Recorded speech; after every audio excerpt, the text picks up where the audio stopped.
because I'm an introvert. I don't talk, so I don't even know why I'm sitting in this chair. I'm Andrew Rape, own a couple businesses, have since I was 21 when I bought a failing business, and now I have a family, 3 kids, and yeah, we'll talk about everything in between. Yeah, so I'm James. I love this stuff. I'm different. I don't mind talking to the camera. I don't mind being on camera. I enjoy it. Now I didn't before, but I love tech, love media. I'm a police officer for my normal 40-hour week job, and then I do this on the side: production, videography. I think it's kind of the way of the future, and I think I know we've talked about it some. I think that just about every business can benefit from video production and social media. Yeah. Everybody's on social media, and I think you can really help your image, your branding, your ideas, and I think everything goes better through video. Well, everything's changing. We talked about ChatGPT. ChatGPT 4 dropped last week, and I can remember when we first started our Facebook for the gym, and that was like, we don't need this. You do Google ads and you do whatever. Do you guys still have a website? We do. You have a website? We do, like a www. Yeah, CrossFit. cft.fit. And we get some business through there, but the majority is human beings talking, and then through social media. Usually it's just convenience. Yeah, when choosing a gym location, you either want to be close to somebody's house or close to their work, because it's just convenience. That's how everybody makes decisions. And so, I don't know, for me in the podcast realm, me personally, I'm not, again, like I said, I'm not much of a talker, but I do enjoy learning. So eventually what I would like to do with something like this is have people on where I can learn from them. James and I kind of talked about what we want to get out of this. For me personally, I really enjoy talking about deep things, which I don't think you get the opportunity to have those conversations with people in the real world. Usually it's, how are you doing? I'm good. Good. How are you? I'm good. Well, good. And that's about how much time we have to spend with one another. But in this, even in talking with James today, I like to get to know him better, because I've known him for Since 2009, probably 2009, 2010. Yeah, because I graduated in 07. And, well, to finish that thought, and I guess we can jump into how we met. That'd be cool, so everybody knows. No, absolutely. But I'd like to have conversations, because I know he works with the Trussville Police Department, but even though I've interacted with him for years now, I really don't know what he does, how he does it, and then, like, what all entails. I saw the video of you and Ryan and that woman, that was cool, you know. But I'm looking forward to having those conversations with more people and finding out, you know, we've got RNs and cardiologists and firefighters and teachers, and all those jobs are super unique, and I'd love to have that opportunity to learn from people. Yeah, and that's the cool thing about really any community thing. So, you know, because for your business, like it's a place for people to get better physically, but it's also mentally, emotionally, stuff like that, because you have so many people from different walks of life that are all kind of coming in there and doing the same thing. And I think the first one we start out like this, just 2 of us kind of talking, getting to know each other even better. And then from here on out, we'll try to have a guest on. Yeah. And just sitting down having conversations. And it may be something specific to them, and it may be something going on in the world that we may want to touch on. Yes. Yeah. Anything that, like, the slogan at the gym is better every day for a reason, because I genuinely like improving every day. I like learning. I like taking information, and you can't get that unless you ask people questions. But everything's so fast-paced now that in this realm you can actually have that opportunity, which is exciting. So, we'll start off with how we met. Do you remember how we met? I do. My memory's horrible. I'm not known for my senses. My my memory, my eyesight, my hearing are all gone. But we were at UAB, and rewinding, I used to be very overweight, and I lost a lot of weight because I wanted to get a girlfriend. I wanted to go on a date. I went on my first date when I was 18 years old. And then when I lost all that weight, I realized I was actually kind of athletic and liked sport. So I went from like no sports to all sports: ping pong, racquetball, squash. And then when I started at UAB, one of those. By the way, anybody watching who listens to you rattle those off, no. you went with, I went from no All paddle sports sports. to getting into a lot of sports. And I thought you were about to say I started playing pickup basketball and flag everything. football, and you went with, you named squash, I literally just ping did all three, pong, and racquetball. and tennis. Yeah, like... Yeah, so no, I did CrossFit too, jiu-jitsu, MMA. My first match was John Salter. He sat on my chest and was like, "Go," and I was like, "What do I do?" And he just, so he's like, "Try to choke me so I do this," which is not how jiu-jitsu works. But so one of those was intramural flag football, and I didn't know anybody. Super introverted, not isolated, but kept to myself, and so I didn't have a team, and so they put you on the free agent team. Well, James and Patrick, who I'm friends with now, and we all get to know each other through this, they were also on the intramural free agent team. And correct me if I'm wrong, but what happened was no teams wanted any free agents, really. And so we all got picked up on one team, which was the Lambda Chi beer team. They call it the B team. They had the A team and the B team. Yep. Now, okay, if I misremember this, I'm surprising myself how good that sounds right. I know that basically every team that was there had like some kind of theme, right? Like you would have the people from the dental school had formed a team, and this certain fraternity had formed a team, and then we were just like the have-nots, the replacements. Literally the replacements. The bench warmers. Like it was one of those type like situations. We had one schizophrenic kid. Do you remember him? I don't remember that. Oh man, he spoke in English like this, and then he spoke in like old English, like, No. Yes, ask Patrick. He had like a mental breakdown one night. Ask Patrick. Patrick was the quarterback and receiver. He would throw it to himself and score all the touchdowns. But that's true. So anyways, we all started working out together. We ended up winning did we win the tournament? I mean, if we didn't, we went all the way to the end. Do you remember how you started talking to us there? No. I do. Uh-oh. So it wasn't just talking about football.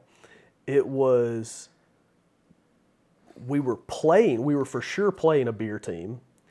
And I believe it was Patrick had scored or something. They got mad. So the next time, instead of grabbing the flag, there was like some shoving going on. Patrick fires back at them. I'm thinking we're about to have a fight. So I circle around the dude that Patrick's confronting and get right behind him. And then it all like settles down. And you were there close by, and you said something like, along the lines of, usually people want to fight me. Like, I'm glad to see someone else. Oh, nice. Like, yeah. And we were like, hey, nobody want to fight you. You're ginormous. Like, and then it was like, how the crap are you so big? And you're like, I work out. We're like, no crap, you work out. But then, me and Pat were really into working out at that time. Yep. And so we started, somehow we got on the topic, hey, we basically work out and play ping pong. And you were like, oh, I'm great at ping pong. We were like, a lot of people say that. And then we started playing ping pong. Then we started working out. And you told us about CrossFit. And that kind of led into us trying out CrossFit. Yeah. And I was, so that'd make me like 19 or 20 at the time. And then I ended up buying CrossFit Trussville when I was 21. Was that in 2010? Was it 2010? That was 2010. 2010 is when you actually bought the gym? So in 2008, I actually met with a guy at the YMCA to start CrossFit Trussville. He was like 40, 45 years old. and was like, I'll finance it and you run it. And I was like, let's do it. And then he found out, and we were planning the whole thing. And then he found out I was 18 and never returned my phone calls. How did you find CrossFit? One of my buddies, Ben Brown, this was back before Google. It was goto.com. But basically, I was Googling what are the hardest workouts because I wanted to do something that was efficient with time, but hard to where it was beneficial, not dangerous, not ballistic and hurt you, but something that you could just do and be done, and not do the whole bodybuilding for 3 hours because I just felt like I was wasting my life doing that forever. And I was doing like the Russian plate workout from like the 1980 whatever hockey team from the Russians. Anyways, and it was the hardest thing on the internet apparently. And my buddy was like, "No, I found something harder." And I was like, "No, you didn't, because it's literally the number one thing on the search results." And he's like, "It's called CrossFit." And I was like, not interested, because this guy didn't work out. He was not an exerciser. He was just trying to one up me. And anyways, he was like, "Try it." And he honestly like challenged me to do it. And I just responded in kind to, in my mind, I was like, I'm just going to show him. Like, I'll just obliterate this.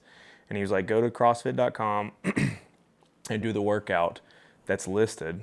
And if you don't, I know you know this, but CrossFit.com, even to this day, posts one workout at a time. And we follow that same format. Well, I program for the gym, but I write the workout of the day that all the classes do. And then, anyway, so the workout of the day was Fran. It just so happened to be Fran, which is a huge, the benchmark of CrossFit, and extremely serendipitous. And I did it. It took me 1842.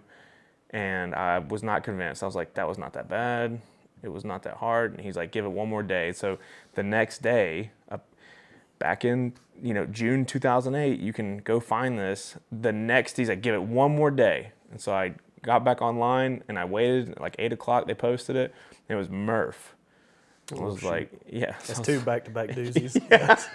Yeah. So, which I would never do. People would key my car if I did that at the gym now. But so I was like, this is more my style. This is going to take a minute. And then, a good Murph time is like 30, 40 minutes nowadays. But it took me 3.5 hours. I started it after school, and Did you go straight through? You didn't partition at the time. I did not partition. I did a mile run, then 100 pull-ups. And my pull-ups were probably terrible. My push-ups were probably terrible. My air squats were probably terrible. But I literally started it after school, went straight to the YMCA and started it. And then they were shutting down the YMCA. Like, it had been shut down. The lights were off. The basketball area, the lights were off.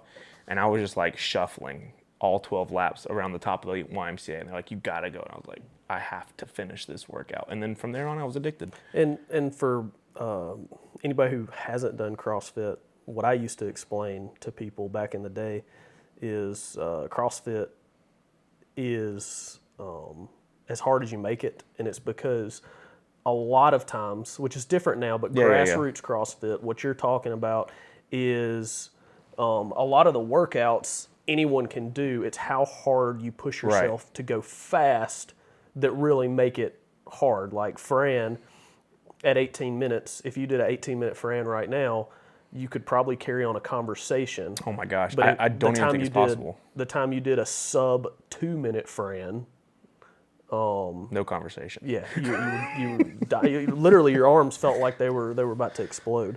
So that was 2010. So did you found CrossFit in this? Yeah. So that guy, he challenged me, and then I got addicted to it. And so I finally got the YMCA, and I was like, dude, I want to start one of these things. You can do an affiliate, which the way CrossFit is, it's affiliate. So it's not a franchise to where they tell you what to do. You own the name, or you can use the name, but everything else it's all up to you. So even to this day, Candace and I and Sophia make all the decisions at the gym, but for better or for worse, they could be wrong decisions. But that guy backed out, and then like within the week, I found out CrossFit Trussville was opening. So I went and worked for them for free. I did their, at the time, their social media, which was just starting.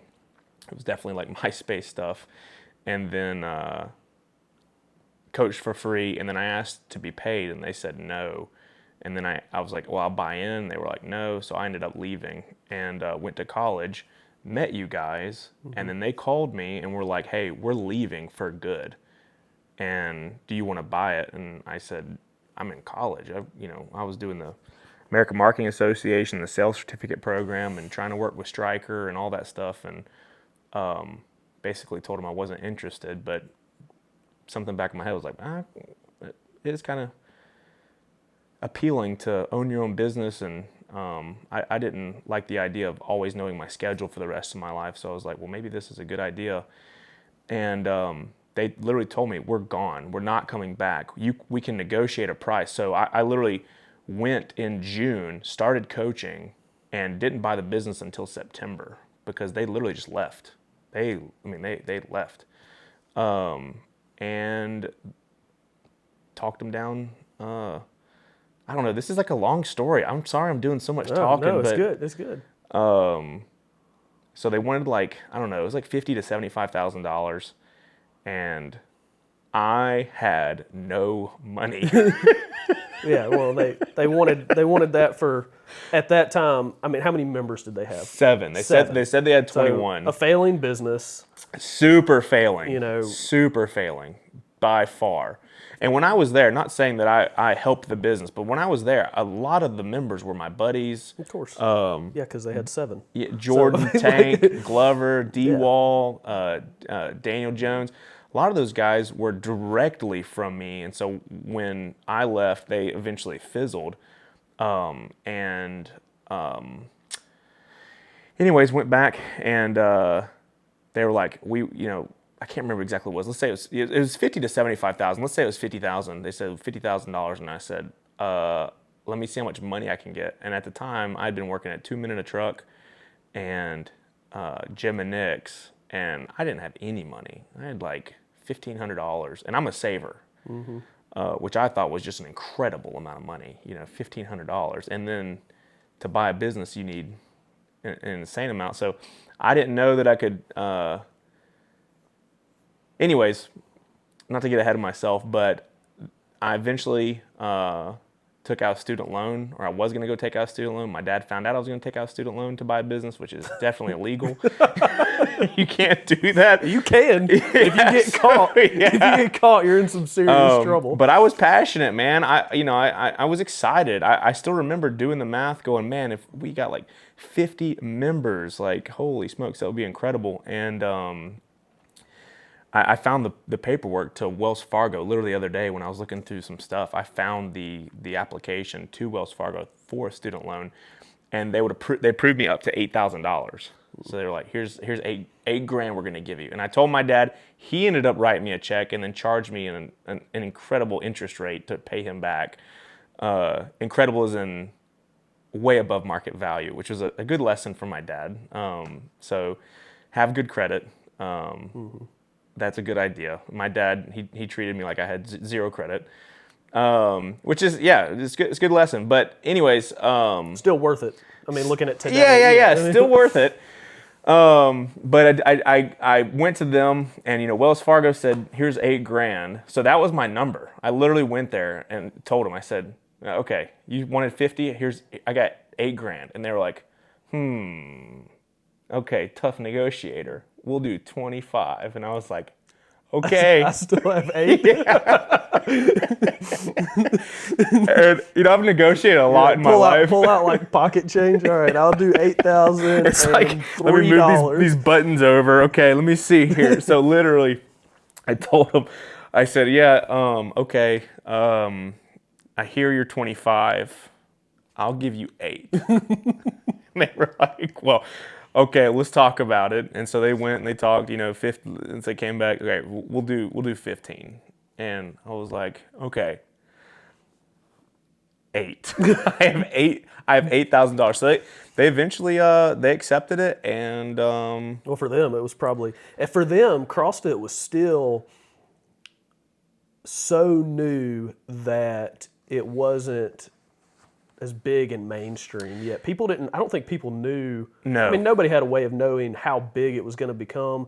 I know that people called it a fad for a while, Absolutely. right? Yeah. And obviously it's here to stay. Well, and that was also during the Great Recession, so 2008 financial crisis, and then it took like until like 2013 until the housing market recovered. So 2010, I mean, everybody around me, every mentor told me, do not do it. I mean, my MMA instructor, jiu-jitsu instructor, I went and talked to my business professors at the business engineering complex at UAB, and I was like, hey, I have this opportunity. I talked to my marketing professors. I have a degree in marketing. Talked to her. Even my dad. I mean, even my boss at 2 Minute Truck. They were like, "Do not do this. Don't do this." Which, speaking to anybody that's ever considered taking a risk, or if you have a job and you're like, "I want to go do this thing," take the risk. Because if I had listened to every person that I respected, none of that would have happened.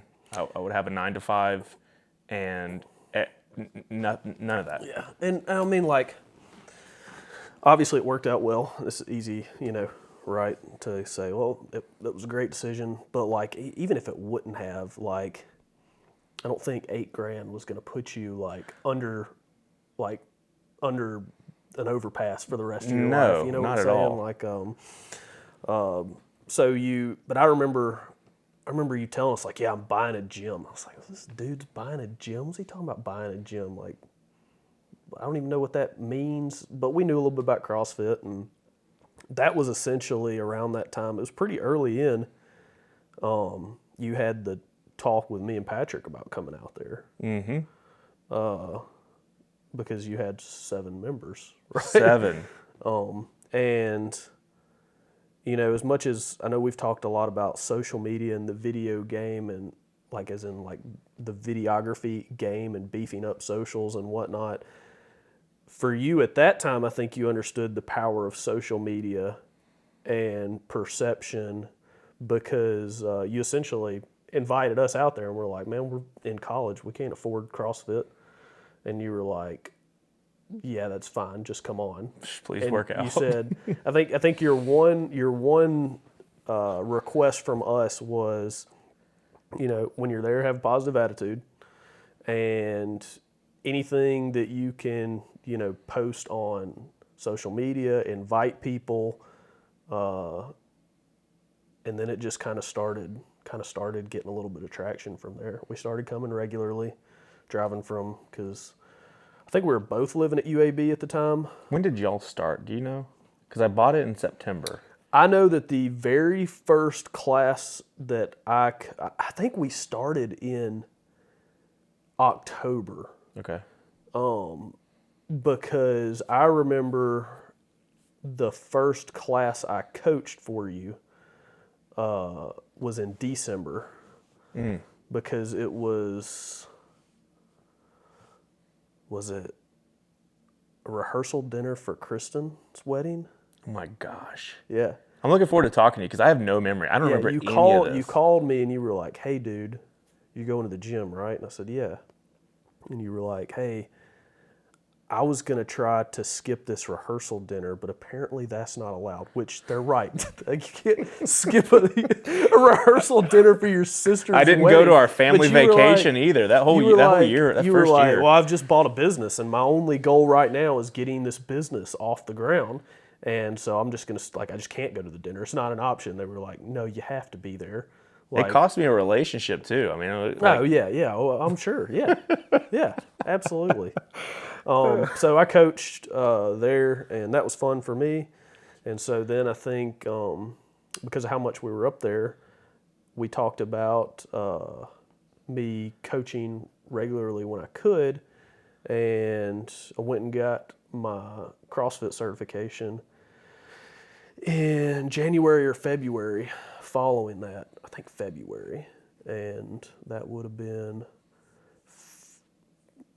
2011. 2011. Yeah. I'm almost certain. So February 2011 was so let me take a step back. I bought it with 7. They said they had 21. And then it went from it went from 7 to 9, then 13, then 16. You're talking about members? Members. And at the time, that's all I cared about, which is not a good metric. But That's all I cared about. I wanted, people to come in and me impact Pretty their important. lives. And Pretty it is important pretty, metric when it's now when it's, you want to look at putting making sure the power stays Yeah. on and that you can afford the rent. Yeah, that's true. Now you want to look more like revenue because you can't pay the bills with people. You got to pay it, so now, but back in the day it was like, yeah, just people. Get them in here, show them why I'm passionate and why you're passionate and why it's so fun. And we were seeing this linear progression and that was just building over time. I was like, this is great. In 10 months, if we get 3 members every month, we'll be at 30 plus 17, we'll be at 47. And then we took a hit in December, and I was like, wait a minute.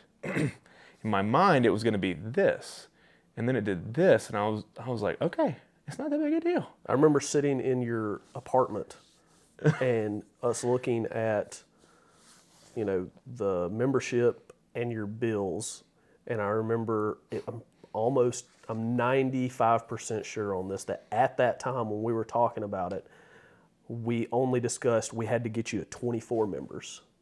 Yeah. Because at 25, you would be profitable. At 24, you broke completely even. And then anything after 24, you were going to be profitable and actually, seeing some come back. Yeah, not losing money. And I exhausted my entire savings trying to make it work. Like I said, my girlfriend at the time just had no interest in, like, why are you, I was up there during Christmas. I remember one year grinding floors, with that grinder and then putting down that epoxy. That was Christmas Eve. I remember my first Christmas Eve where I didn't go up to the gym, and I was like, how about this? Because we were closed, so I got more time to work on the gym or whatever. But so you bought it in September, saw steady growth, and then December you took a hit. Took a hit. It was kind of scary. We went from like 19 to 16. Which you go, okay, it's only 3 members, but at the same time, it's like 20%.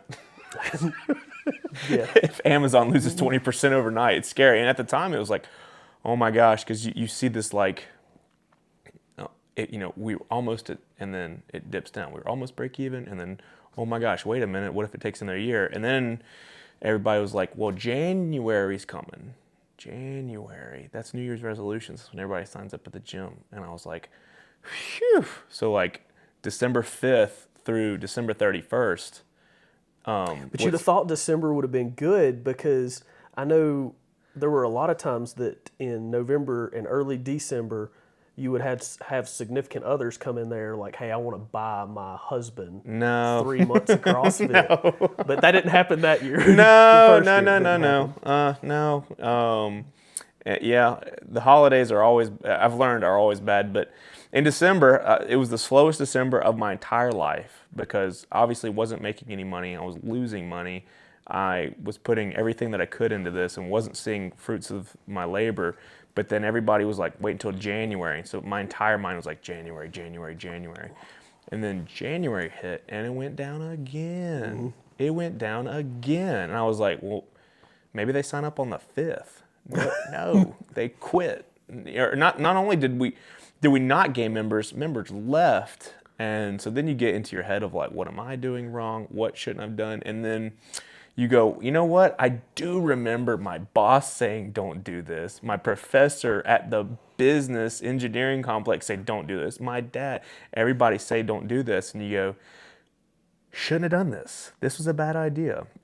Had no savings. And then in February, we went from like, it was like 16 to like 30 something, which is when you started. And that was, we literally went from, or I went from no money, no hope to holy smokes, at least I'm not gonna, I got down to where I was in the, probably double digits of money in my pocket to where now I can see some hope. And we were trying everything at that point too. Like, do we add a class here? Do we, you know what I mean? Because like, it was, when you first got it, it was basically you showed up at the gym, and whenever someone else showed up classes. Also, it was just open from these hours. And when you showed up, be like, hey, you guys let me know when you're ready to work out. Oh, I got another buddy, he's going to be here in 10 minutes. And that person would wait on their buddy and show up. Hey, we're ready. And, okay, we'll come over here. Let's get warm and do this workout. And then I think in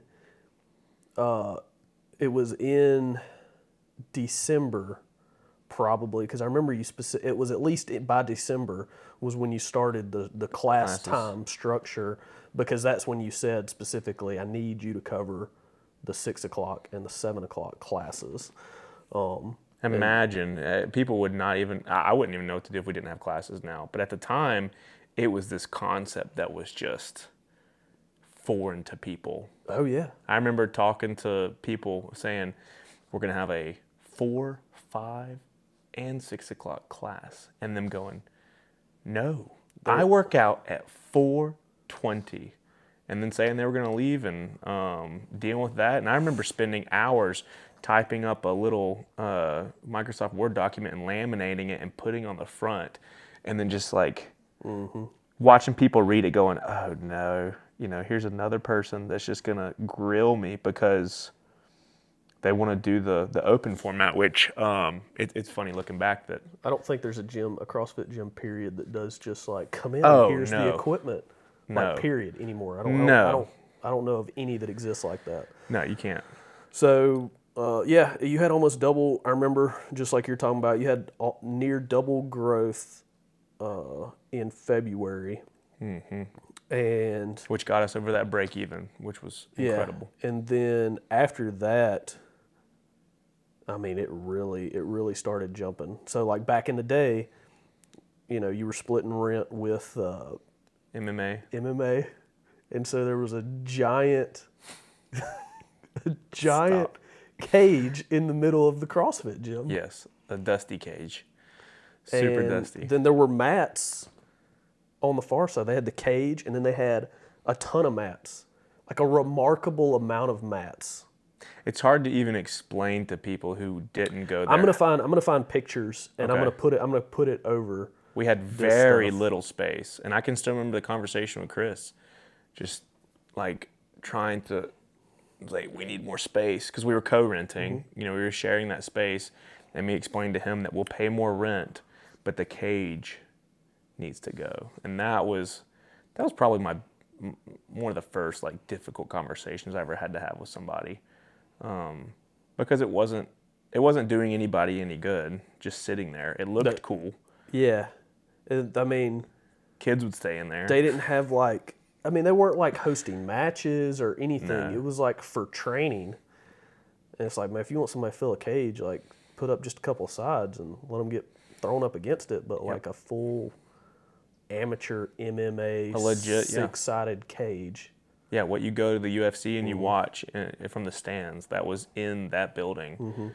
And then we eventually took over that space, paid rent, and then needed more space. And then fast forward to Mr. Howard saying he was not going to renew our lease. And then me and you going around town frantically. Yeah, we literally loaded up and we drove around to properties trying to find one that would work. And we literally found a bunch of properties that they would have put the limits on the price range. There were a couple that were cool. I remember there was one over there off of Van Road that I really liked. It would have been bigger than what we needed then. Oh, yeah. But the rent was it was really going to be an issue. Astronomical. Because I think at the time we were paying like $1,800 to $2,000. Yeah, it was going to put you at 35 or 4. Yeah. So I remember the building near where Blaylock is now, near Publix. It had the loading dock. I think Blaylock's actually in that building now. It may be. Oh yeah, that is. Is that Blaylock that's in there? I'm pretty sure. Blaylock is right there. I'm pretty sure it's Spock Automation. Okay. Yeah. That sounds right. So those ceilings were super low, but it was a lot of square footage, and they wanted, it was 3,500 to. And you start going, at the time, you get like, holy smokes, majority of it's expensive, the vast majority is rent. And they wanted a 5-year lease, and the average business lasts 2 to 3 years. And I'm sitting there going, wait a minute. Like, I'm not even at that point, but I'm signing up for something that, it was terrifying. And then I know, I'm not necessarily an optimist, but I know we were pretty defeated one day, and the clock was ticking. We had a couple weeks. I mean, it was what, 5 weeks or so before he was like, "You're done. You're out." Yeah, it was there. There was already like a final. Y'all have to be out by this time. And was not long at all. No, it was. I don't even know if it was legal how fast that you had I to agree. be out I've told people before. Back in the day, I didn't know a lot about contracts. In the contract, there is a minimum notice that they have to give you, and for sure, it was not long notice. So I drove around with you. I drove around with Mike Pender at one point, like looking at Oh, wow. businesses over there off of Derby Parkway. And Yeah. then I remember when I found Yeah, I knew you were gonna. that is how No. that's exactly how I remember. I it. remember. So when I do remember though, when I found it, you saying how you found it, and I do remember that.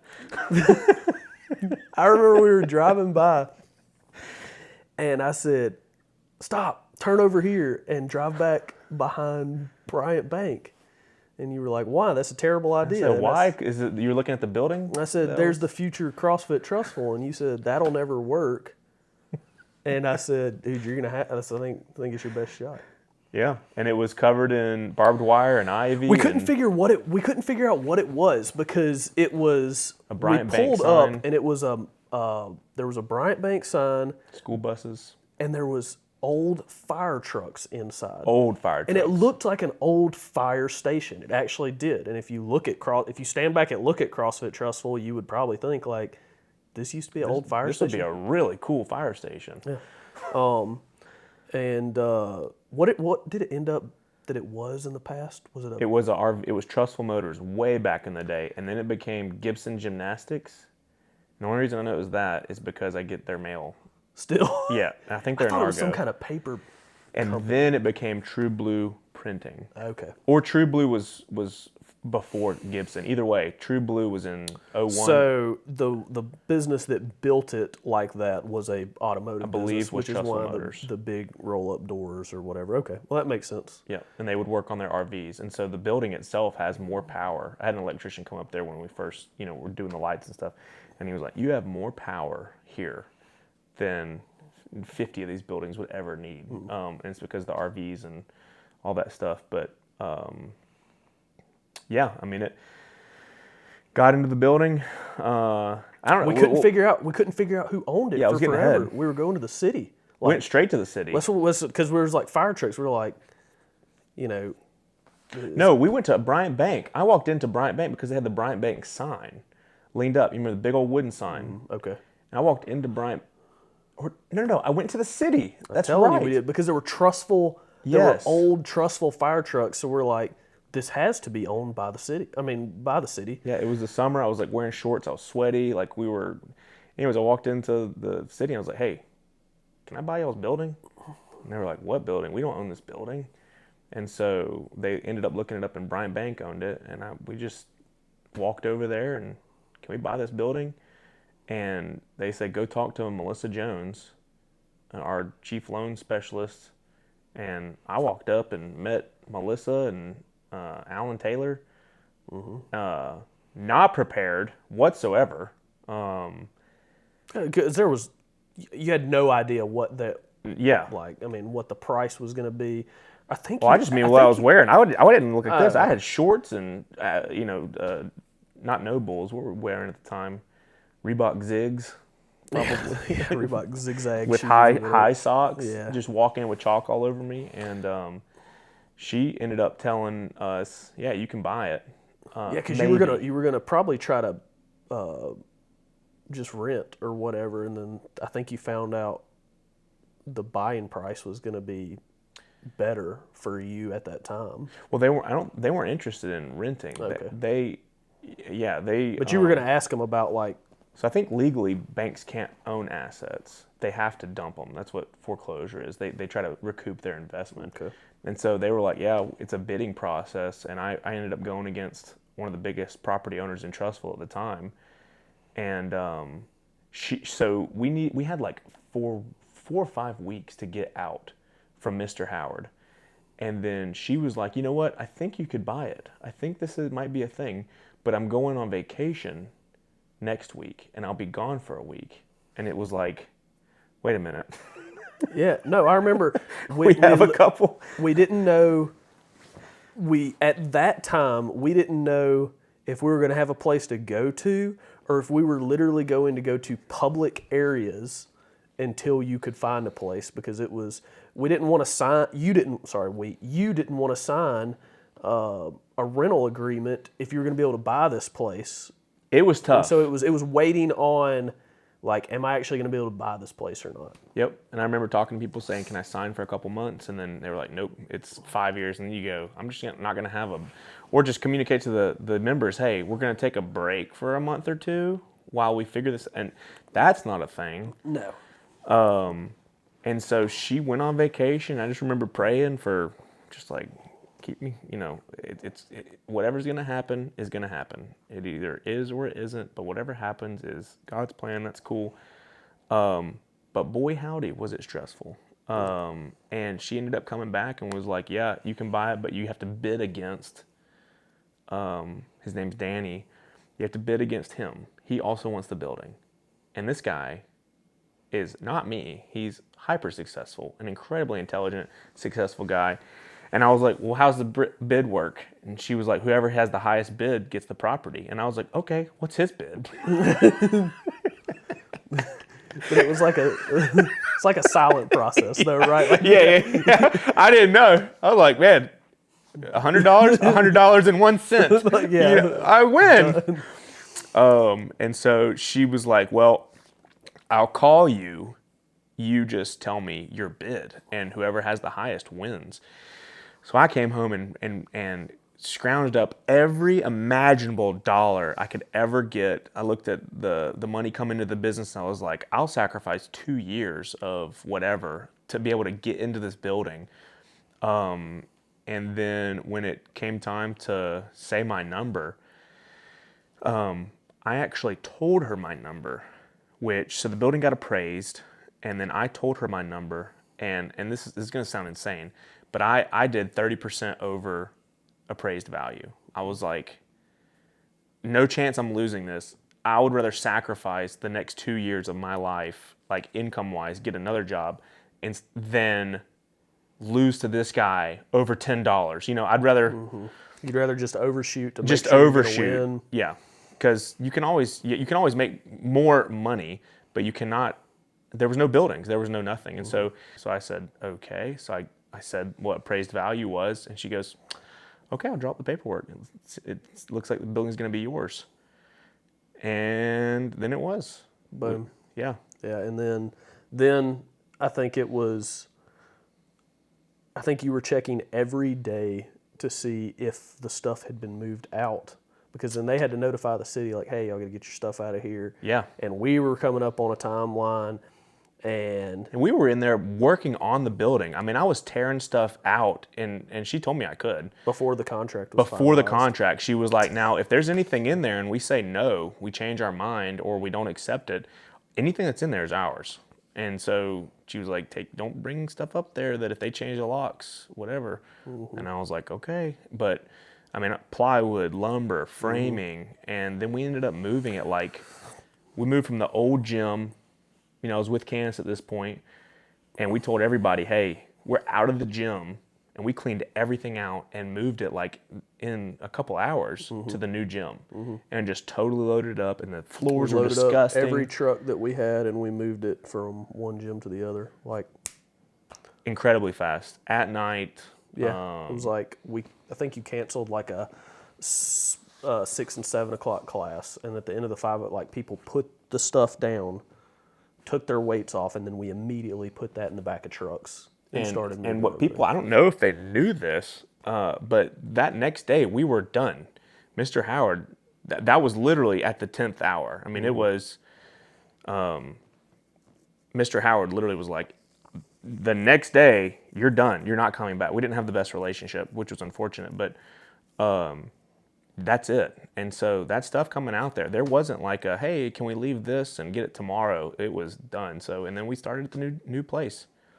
no floor, no rubber mats. If you wore a white shirt, you were brown. Yeah, it was very old, very dirty. I mean, plants growing inside of it.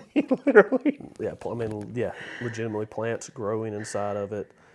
Uh, there were walls there that are not there anymore. Right. We knocked out a lot, added a lot.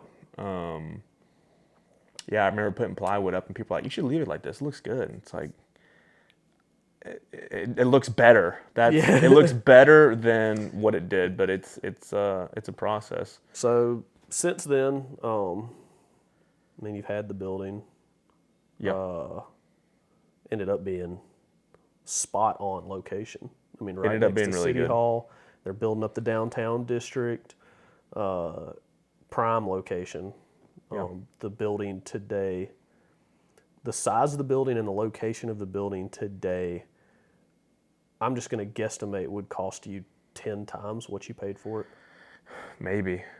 All I know is there's no way we could afford it. People who don't necessarily know a lot about the downtown real estate and how expensive it is, even renting. Like I was talking with Daniel, and he said the average price to rent is about $35 a square foot.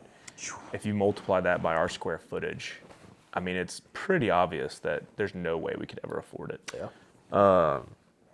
So, I mean, it was absolutely a God thing. It was a blessing. And people, anyways, to finish that point, people who don't necessarily know how expensive the downtown is, they're like, man, these classes are kind of full. Can we move? Like, where's the next building? It's like, nowhere. Yeah, We're no, not, this is there's it. nowhere we go. We fixed this place up. We did the expansion. Mm-hmm.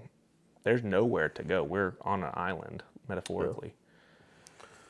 So that was all 20. Like 14? Was it 2014? I think it was. I'm trying to remember. Candace would know in a heartbeat. That 2012, No, it was 13, 14? it was 2012. It all took place in 2012. It was Because I got engaged June of 2012 because I got Okay. married in December. Because I left full time in September. Now all that timeline stuff that actually helps me remember that. So yeah, 2012 because I proposed in the old building. So we were still in the old building in So June. people don't know. What'd you leave full time? What? Oh yeah, so yeah, so basically, so this ties in a little bit of my story and a little bit of mine and Andrew's history.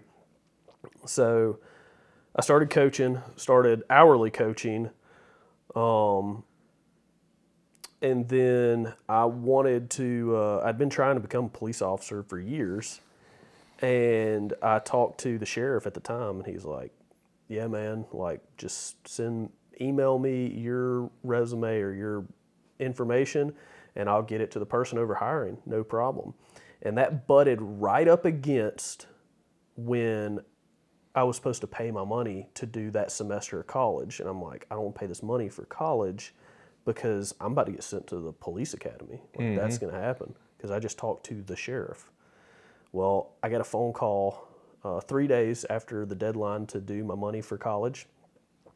And it was like a lieutenant or something at the sheriff's department. He was like, "Hey, I got this information from the sheriff to hire you, and that's not how this works until I get your name on the list because it's a personnel board. Like I can't just hire you." I'm like, "So the sheriff can't just I don't understand." He was like, "Nope, not how it works." And I was What? like, "Crap. Now what?" And so What was the timeline on that? I guess it was at the beginning of, that would have been at the beginning, like January, February of 2012. Because, I mean, that would have been about the time that the money was absolutely due. I wish I could remember. And I remember going, oh no, like, what do I do? Like, because I have rent and I have, other stuff going on. I was like, I'm not going to just do nothing. And at that time, I was only coaching probably a couple of classes a day. And I you had said, just decided you weren't going to be a student that semester because you were going to be a cop. yes, and get, big pay, bigger Yeah. paycheck and stuff like that, like livelihood style paycheck. So anyways, I said, well, I know people who own businesses, and I called Mike Pender and I said, hey, can I have a job? And he said, you sure can. I would love for a hardworking CrossFitter to work for my company. And Mike Pender, awesome dude, gave me a job. And I realized quickly that working hard in the gym does not necessarily transfer to working hard with a shovel. Because, dude, I mean, some of the hardest work I've ever done in my life. And that is when I realized, so I did landscaping for him. And so I've laid sod and, planting, like re-landscaping, like flower beds and stuff like that. And it was some of the most back-breaking work I've ever, and to this day, have ever done in my life. Harder than any workout, and it was just every day. There was like good. They had a very successful business, so there was always another job. And I realized real quick, I have to do something else. Yes. And so I came to you and said, hey, business is growing. I want to coach more, and I could take the day-to-day stuff off of your hands. And I think at that time, trying to continue to fix the gym and spend time in a new relationship, it just made sense for you to pay some more money to have more time to do other things. And so we drew it up. I started working full-time for the gym instead of digging ditches. And that was probably in April of 2012. And then in May of 2012, not a lot of people know this, it was either an email or a phone call from Trussville Police Department saying, hey, we just got your name on the list. We want you to come take the physical test and start the process to become a police officer for Trussville. And I said, thanks, but no thanks. Really? Mm-hmm. Wow. And so I kept working for you. And then in July of that year, I think I had just gotten engaged. Yeah, I think I had just gotten engaged. And July, Mountain Brook called with the same thing. And at that time, Okay, now it makes sense. They were the number one, like they were the highest paid police department that was in the personnel board. And so I'm like, I'm getting engaged. I'm like for real starting to think future stuff. Andrew pays me good, but I actually was like, if I get a Mountain Brook job, I'm gonna have a pension plan also, and I'm gonna have, health benefits and this, that, and the other. And so I remember coming to you and being like, dude, I know we just started this up and I'm grateful for it, but I think I have to take this opportunity. And you were like, I think you were saying, are you completely leaving? And I was like, no, I still want to coach. I just can't. Like, I'm going to have 8 to 5, and then I was going to go to the police academy and stuff like that. So at that time, you and Candace, we're both married Candaces, your Candace and you were a lot more serious, and I think she started stepping in to help you with some of the stuff gym related. What did she do at that time? Coach. Strictly coach. What'd she do as a job? She did physical therapy. Yeah, so I see right? what you're saying. Yeah, when she came over, she just coached, get to know Yeah. people and everything. Obviously, she had never ran a business or anything. Now she's running the business, but she strictly coached, used her personality and God-given skills as being an awesome human being to just interact with people. At the time, she was a PTA at Eskridge and White. Okay. Yeah, Full-time job, very, very good security. And we're talking 10 years ago, too. yeah, it's crazy. It doesn't seem that long ago, honestly. No, it doesn't. Life is an absolute blur. Absolute blur. So, yeah, that's kind of how we intertwine into that. I started being a police officer, still coached until, it just got to be where I wanted more time. I didn't want, because at that point for years it was, especially like when I was doing stuff with Mike, I would be at work at like 7, 8 o'clock in the morning, go dig ditches all day. And then I would leave there, come to the gym, and I would coach a lot of times until close, which was 8 o'clock at night. And then I'd go home, go to sleep, and do it again. And that's why I was in phenomenal shape. All I did was freaking work outside and then work out. And then, started doing the policing thing, did some coaching, and then just wanted more time. So, and then the business, would you say that CrossFit's just steady grown the entire time? I think so. I think we've kind of fallen into where we want to be. Yeah. CrossFit is the organization or us? Because CrossFit itself probably. Oh no, CrossFit, the name CrossFit, I mean, just blew up. I mean, absolutely. Like, Yeah. everybody knows what it is now. Back in the day, it was, I do CrossFit. What's that? It's extreme. It's extreme workout. Look at my hands. Yeah, my hands are torn up, and like, people thought CrossFitters are crazy. Like, and now it is a very well-known name.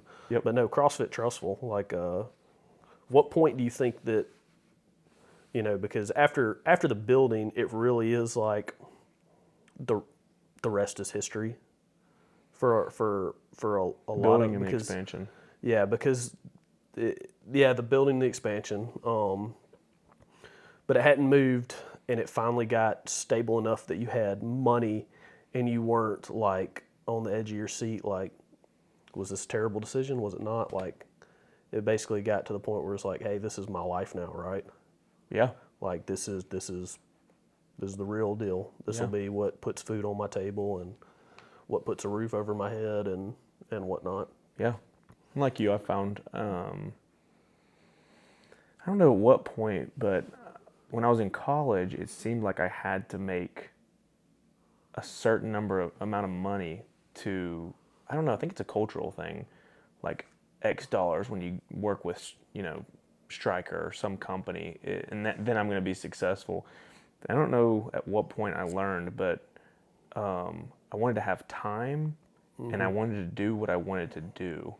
Because I can remember being in college, I did UAB anatomy and started that off because I wanted to be some type of physical therapist because I like the human body and I like fixing. But then I just kind of had this like daunting dread of like the job itself is waking up at the same time and doing more or less the same thing, and my brain couldn't handle that. I needed variance.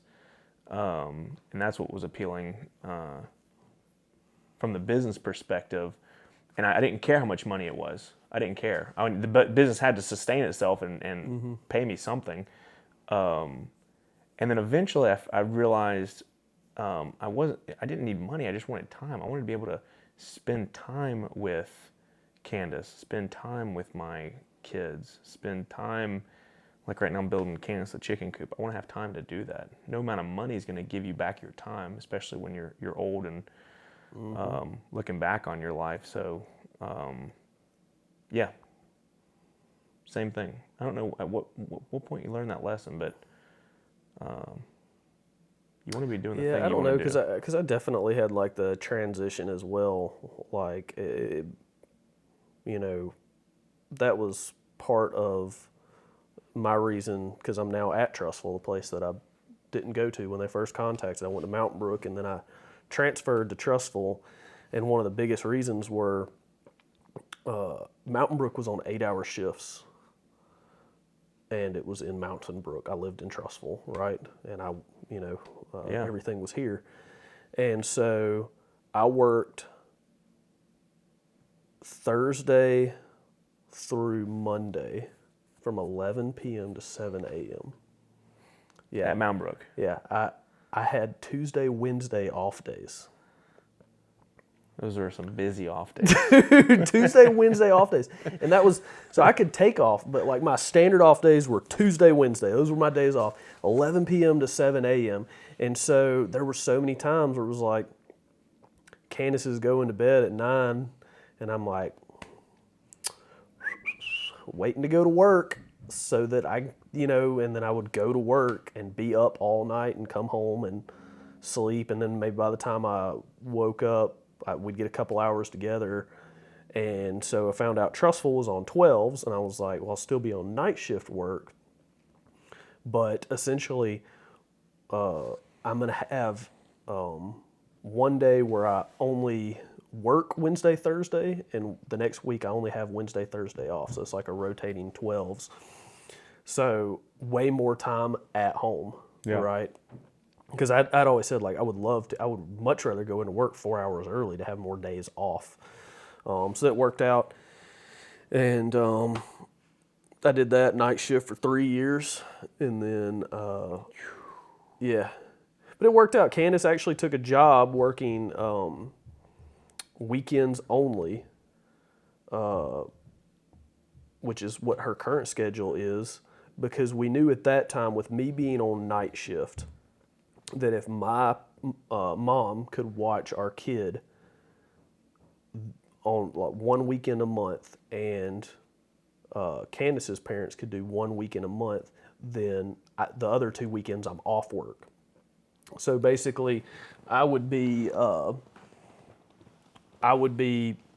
my weekend off. I would take care of her while Logan was, and then I would take care of Logan while Candace is at work, and then Candace would take care of her basically every Monday through Friday. That makes sense? Yeah. So we literally structured a lot of stuff, a lot of those decisions on being able to either be together or be there for Logan. So I know exactly what you're talking about with the... Were you getting enough time, do you feel like, to spend together? Was that weird? Like, were you sleepy or... I know if I don't sleep... I mean, I guess you were getting enough sleep. It's just you have daytime when you're asleep? No, you just don't get enough sleep. Oh, okay. Like, no, just straight up. Like, night shift is terrible. You just don't get enough sleep. Because I also worked a side job. I did funeral escorts. So, I mean, it was nothing for me to have like a Wednesday, Thursday. I'll give you this rundown of how a weekend was. So I would have been off Wednesday, Thursday. Which is your Saturday, Sunday for most people. So on this week, I would have to work Monday, Tuesday, off Wednesday, Thursday, work Friday, Saturday, Sunday. And then the next week it was a flip-flop of that. So I'd work Monday, Tuesday, come home Wednesday morning at 7 a.m., and you had to make the decision. Do I try to lay down and sleep for 2 hours to get me through the day, or do I just stay up for as long as I can? I always chose, I'm going to stay up for as long as I can, then just go to bed early, sleep from like 7 p.m. to 7 a.m., and then I would have a normal day on Thursday and another normal night's sleep, and then I would try to sleep as long as I could Friday morning, because I knew I had to work all that night. So if I got up at 8 a.m. Friday morning, I'm just not a napper. I can't just lay down at 3 o'clock in the afternoon and take a nap. I probably can now, but back then I couldn't. So it would be nothing for me to be up that Friday night all night long, have 2 funerals to do on Saturday, come home after being up from 7 a.m. Friday morning, getting off at 7 a.m. Saturday morning, go to sleep, and my alarm would go off at 9:15. So I had to come home, get undressed. AM? Yeah. And knowing like that it's 7:30, like if I could just turn off, like go to sleep right this second, I would almost get 2 hours of sleep. And then I would get up and I would go ride a motorcycle escorting funerals. And there would be a lot of times I wouldn't get back home until 2:30 or 3 o'clock. And then I would try to nap for another couple hours. And I would get up, get a shower, and drive into work. And work 7 p.m. to 7 a.m. again. Come back, it'd be Sunday morning, knowing I had to do one more shift of that before I got a couple of days off. So yeah, you just didn't get any sleep. That's crazy. And you're riding a motorcycle. You're riding two wheels. Yeah, and then in oncoming traffic. Because that's how funerals work. Oh my So like when gosh. you when you when you escort funerals like that. So for everybody that this is why you pull over because the cop might careen into you. I mean it never had an accident like but yeah, so it was a lot of work, but I was making good money. Felt like I was providing. We were trying to have a kid at the time. We ultimately did have a kid while I was on night shift, and then about the time, right, I did 3 years on night shift. Right at the time that it was like, hey, next month you're gonna have enough people under you that you can go to day shift. A detective spot opened up at work, and I got that. Okay. Yeah. So, and then I worked straight up narcotics work for 4 years, and then I think it was August of 2022, I got moved into my current position, which is videography, social media, like community relations type stuff and whatnot. So, what does a narcotics detective do? a narcotics detective. So my job is a narcotics detective. Because I legit have no idea. Yeah. I've watched Cops. And this may be good to get into. Because I'd really like to have my buddy Ryan on for one. Yeah, absolutely. We're on SWAT team together. We worked the street for years. We worked dope together. That's who Soph shot in the back. Yes. Okay. No, that was Montana. Okay. She actually shot Montana both times. I don't know what she's got I going shot against Montana. Ryan. I shot Ryan in the head. Yeah. So with simunitions, Yes. firearms in a training scenario. Yes. Yes, that's when that happened. We did SWAT training here locally, which was really eye-opening and showed me, and I think everybody needs to do a ride-along with a police officer because split-second decisions, they seem easy when you watch them on camera, but when you're in it, it is terrifying. Yeah. Because they had us do we were on the beat or whatever you call it. It might sound so cheesy. That did sound really cheesy, okay, but they was terrible. They were patrol officers, and we gave them a scenario, one of the most basic scenarios where you don't have a lot of information. Burglary alarm went off at a house. They responded to the house, and when they got there, the front door was kicked in. So, they handled it how we would have to handle that, which they encountered two people who were role players. They were screaming at each other, saying he's hit me, and then you go, wait a minute, can I go in this guy's house? What if they're lying? What if they're telling the truth? What if one of them has a gun? What if it's all fake and they're pointing at me? I care about Soph. I don't want her to get shot, and I care about me. I don't want to get shot, and I care about the person. And it's extremely overwhelming to the point where, that's why you guys have so much training, because your brain's like you can't freeze. And anyways, Soph, sorry, Soph, but when we walked in, we opened the door, and they were threatening each other, and one of them darted. ran unarmed across the It house. was dark and scary, and This is what you're gonna have to say to 12 of your peers. so one of the police officers ran through, and Soph just gunned him down, and he was either the husband or the wife. I think he was the wife, and she shot him. If that was a real thing, she'd be going to jail or whatever, because the person was unarmed, and but in the moment I was like, yeah, well, that's one threat we don't have to worry about. Gosh.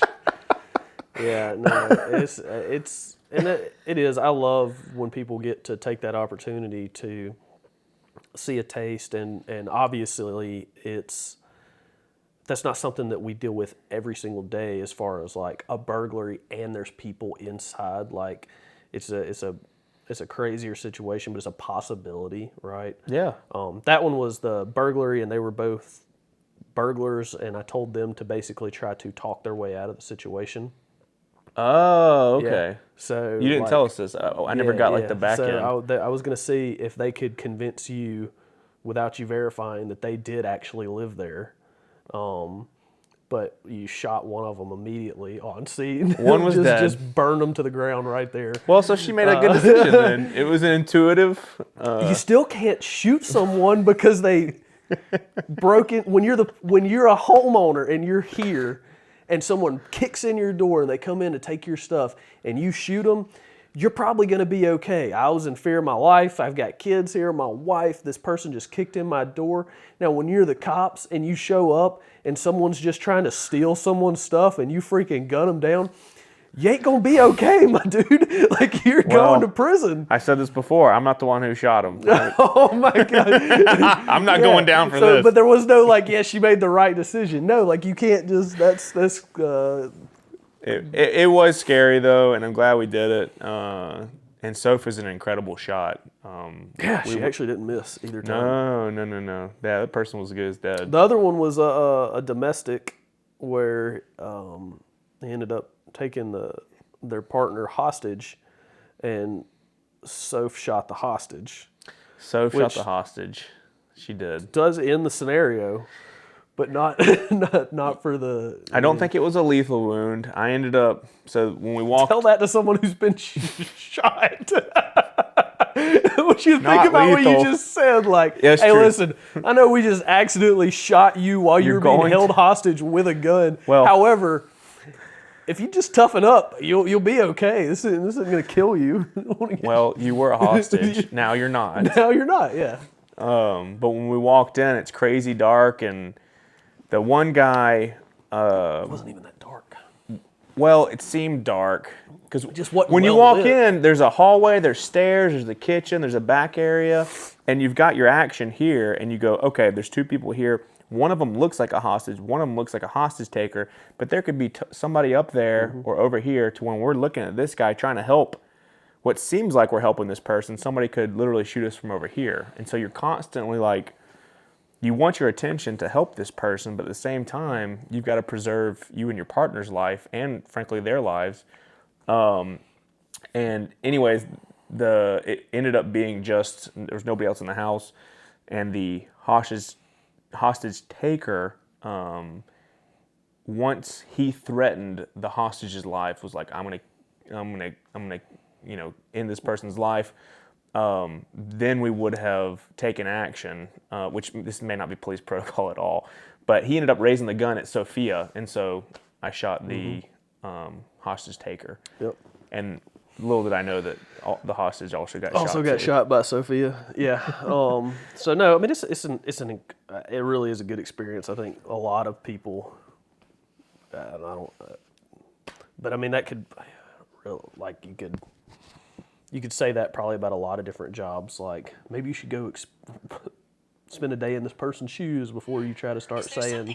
Sorry, Siri. Before you start trying to say like what they should and shouldn't do, and it's really easy to not be in the situation and say what they should have done or what I would have done. Yeah, we've all seen body cam footage or whatever and say, but it was eye opening. I mean, and even getting out of like the policing side, like how many people sit and watch a football game from the comfort of their couch and go, why are you doing that? What you should have done is this. Should have passed it. Yeah. Which is great. That's the right decision. There was a lot going on for them at the time, or maybe they made a mistake. But Perspective matters for sure. yeah, no, 100%. But, So what do you, as a narcotics detective, what do you do? You wake up and what? Yeah, so basically the thing is like a lot of crime. We could get into the great debate with should drugs be illegal and which drugs should be illegal, and everybody thinks they know best, and I just like the drugs are illegal right now, so we're going to enforce that. My opinion on the matter is a lot of crime is tied back to drugs, whether it's drug users or drug dealers. In narcotics, you are trying to take down the drug dealers.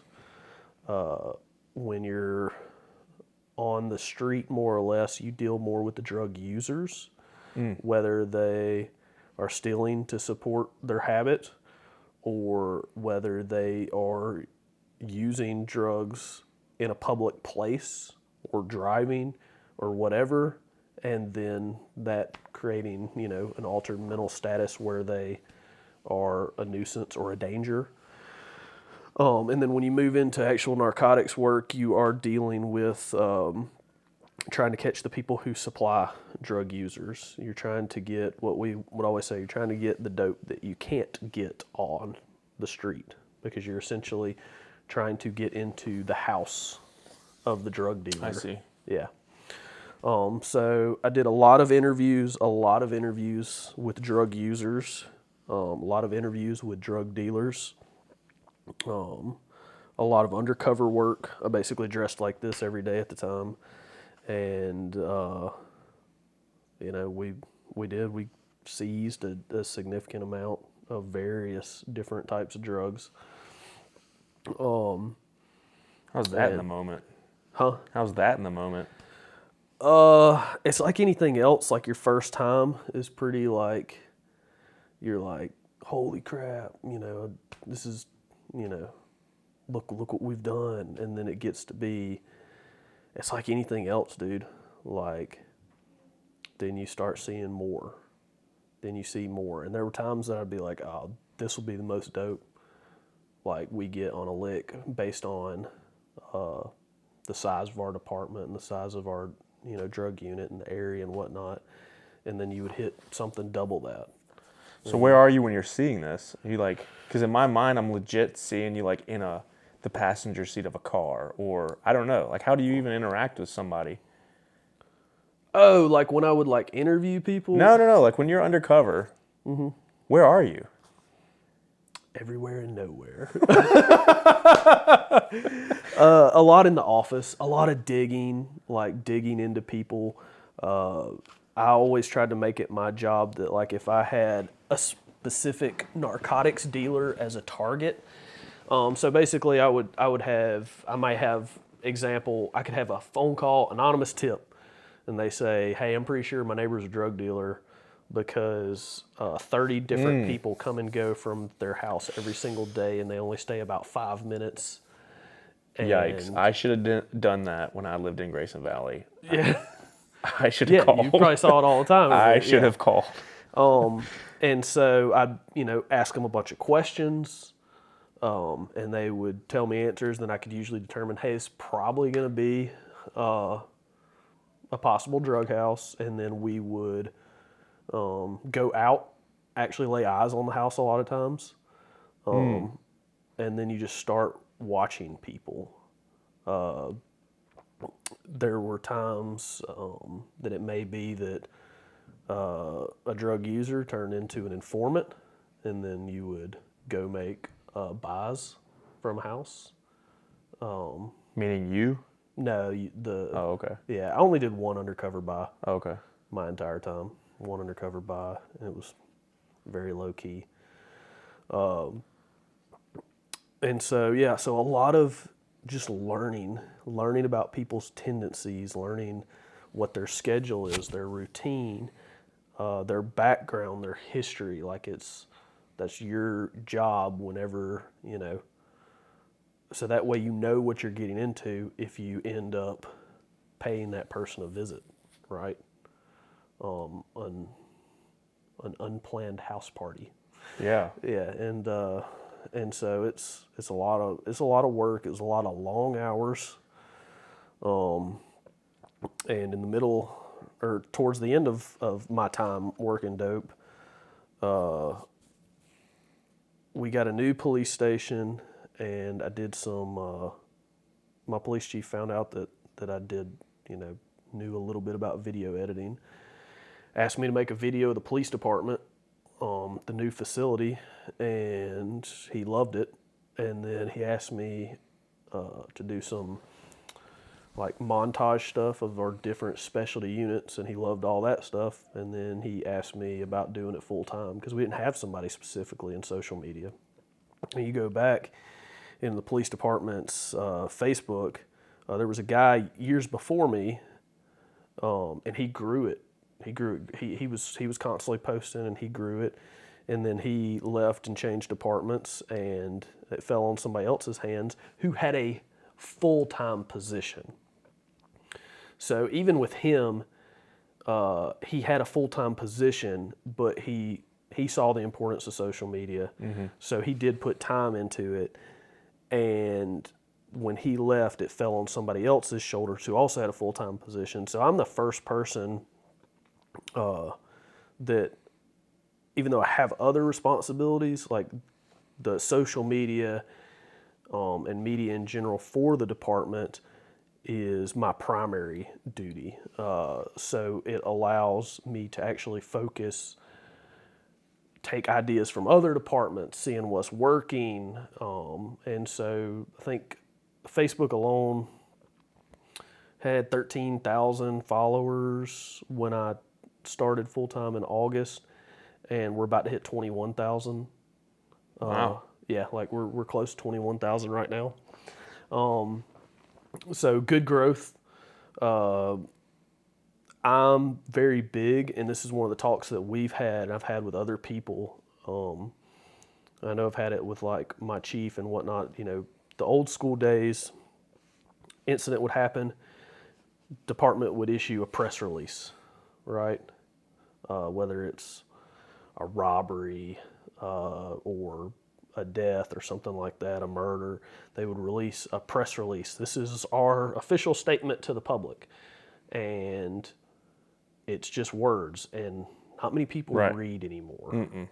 Not many people read at all. No. And I'm one of them. Yeah. Like, just straight up, I don't like to read. But, and so my thing is, and what I would like to do is use media content, like video content, to release information to the public, whether it's something positive, something negative, or general. Like anytime that you can do video stuff, because even if somebody can't stare and focus and watch on it, I know like what my wife does is like she may have a YouTube video from like a church service or something, Right. and it may be played, it may have video, but what she's really doing is listening to Right. it. And so same thing with releasing information to the public. We still do post with words, but my goal is the more video stuff we can do, the better. Yep. And I think people will consume it, share it, and it'll not just to try to beef up the social medias, but the whole purpose of that is to get the word out. Like if I need to release very important, possibly time sensitive or safety oriented information to the public, I want it to get to as many people as possible. Yeah.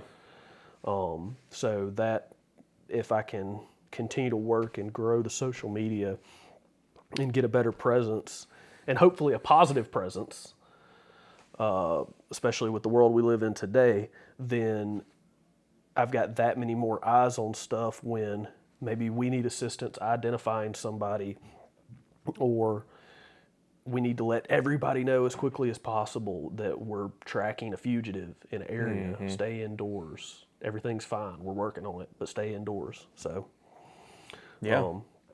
Video's where it's at. I've slowly learned that. yeah. I've met with a couple people like yourself since, I don't know, early fall of last year.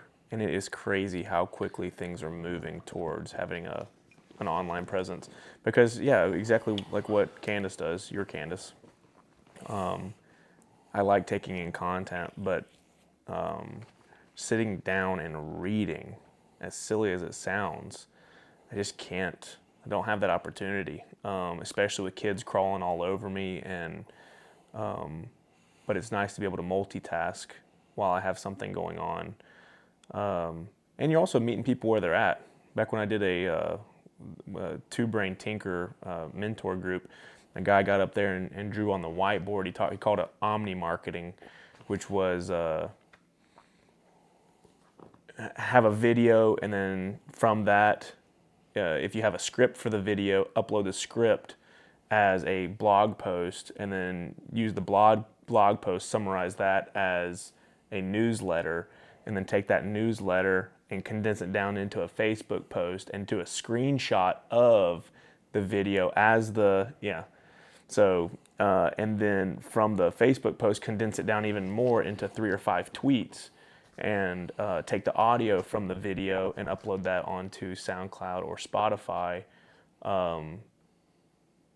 Yeah, because you want to meet people where they're at. Not everybody wants to watch a video. Some people just want to do a newsletter and read, which I don't know many people like that, but there are people that want to tune into your audio only, that don't have a Facebook, don't have an email address, but they do have a Spotify. But yeah, Yeah, I mean, you got to get on every platform because people want to consume content differently. I just think when you do kind of like what we're doing right now, where you do a video podcast versus just you have that option. Someone likes to consume on YouTube, or they like TikToks or Reels or whatever the case may be. When you just video it, then you got it all there for basically everything. yeah, yep, But yeah, I mean, because video, you can drive down the road and have a YouTube video going. You may not be watching it, right, while you're driving, not but you can supposed hear to, it. right? Yeah, well, you're definitely not supposed to. Especially even if you have a phone holder that sits, sits within vision.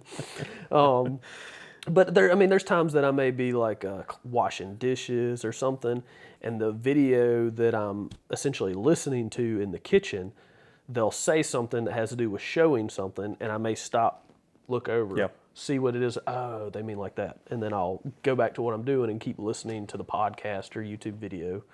That's why I'm that I'm excited listening about to. this, because I like learning, like I said earlier.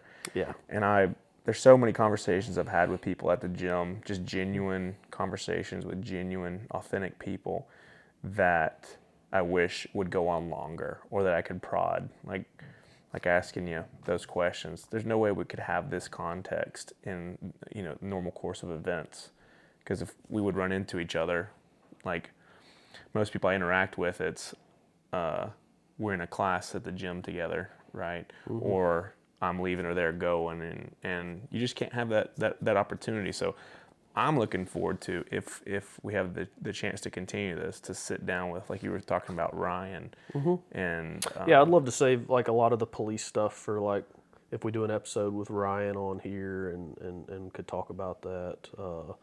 And there's just so many people, so many different conversations to be had. I think. yeah. So what are our goals in this? Why is there cameras on us and filming this? What are you hoping to accomplish? I hope to gain 50 million subscribers gosh. and for people to watch and beg to hear and see us speak Golly. and be rich and that's the ultimate goal. No, I mean, because that's not going to happen. I love this space. I've been looking, like I've wanted to do something YouTube related. My wife, when she had her channel, I helped on the back end, right? I edited videos Yeah. for her and maybe help her come up with some ideas. But every thing that like I would talk about on YouTube is either like what I know about cop stuff, which I try to typically not talk about that a whole lot. The last thing I want to make is a YouTube channel relating to police work, and tech stuff. And there's a million different tech things. So I think of this like is a good opportunity for me to like kind of get into the YouTube scene, because we do have that history and we know a lot of the people around here, and really just see where it goes. Yeah. I mean, if something big happens, then cool. If it doesn't, if we hit 0 viewers, then what's lost? Our time. Yeah. But what about you? For me, just it always impresses me how significantly different everybody's like lives are. Like talking to doctors that are in the ER, what they experience every day is so much different than a teacher that teaches 20 kids, or a narcotics detective who's undercover, or a business owner who oversees people, or anybody. So for me, I think what I would consider this to be a success is if I can ask people what's gotten them to their point where they're at in life, if they're successful. And I define success as fulfilling what you believe to be more or less your purpose. And if you're not doing that, that's okay. But I'd like to learn from that too. Like, why not? What's holding you back? Yep. And I've had more failures than successes. Eventually, I know we'll talk a lot about my failures. I know those are going to come up, which is great. I have conversations with like Soph. Like, there is no failing. You're not a failure if you fail. It is a failure that you look at and you go, I learned from that. So for me, I just like to talk to people and find out what led them to this point, where are they headed, what are they doing, and get perspective on their lives so that way we can all learn from each other. Yeah. That'd be good. And I hope that what people will get out of this is being able to, today people probably learn a lot about us, but also just so many different situations where, like, you're talking about that perspective change, Yeah. right? Like, something going on, I'm going to see it through maybe police officers' eyes, and something and the same thing going on, you're going to see it through, a business owner's eyes, and someone may see it, someone else sees it as a father, as a mother, Right. whatever it is they do. So it is good to talk about that and, say, why do you think that happened? Or what do you think about this? And actually listen Right. to what people Yeah. say in their response. You have the time to listen, and we have the opportunity to listen, and I'd like to flesh those conversations out because, man, I've had just so many interesting people that I've bumped shoulders with over the years, that I'd like to Good and bad. good and bad. I'm sure I have. Yeah, I could Good definitely and tell bad. some funny stories. Oh yeah. But yeah, some crazy stories. But life's crazy. Life is insane. But we're all in it, and it's like a car. We're headed to the beach, but everybody's in a different seat, and everybody's looking at something out the window. And we're all feeling different things. So I'd like to just uncover that from everybody. Cool. And learn something along the way.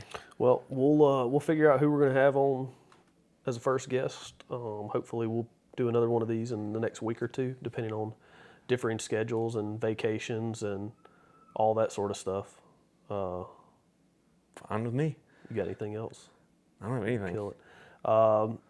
If for whatever reason you're still watching, you enjoyed this, you have any questions, comments, just drop them. We're going to pay attention to the comments on this, good and bad. If you didn't like something, tell us. If you don't think we should do this anymore, tell us. That's fine. Just comment below. We're going to pay attention to them, and we'll be doing another one of these soon. Yeah, I can't wait to learn, man. Life is so short. I cannot wait to just get more information from people.